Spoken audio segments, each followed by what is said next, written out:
छोटे खिलाड़ी का बड़ा कारनामा। कराची गोल्फ क्लब में खेली जा रही chief of naval golf championship का होल इन वन का मुकाबला 18 साल विवेक ने जीत लिया।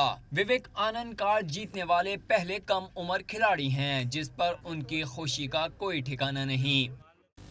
Lucky shot for me. और it's a luck basically, और it's a hard work as well. Not only the luck, shot ही नहीं आएगी तो luck क्या?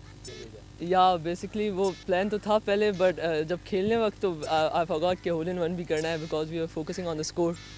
तो I tried my best but वो हो गया। That's great. विवेक के बहनें भी भाई के कारनामे पर मसरूर हैं। He has done a lot of hard work and finally I would say that his hard work is paid off. I'm really happy for him. 18 साल गोल्फर विवेक आनंद ने ये कारनामा chief of naval staff championship के इब्तदाई रोज अंजाम दिया।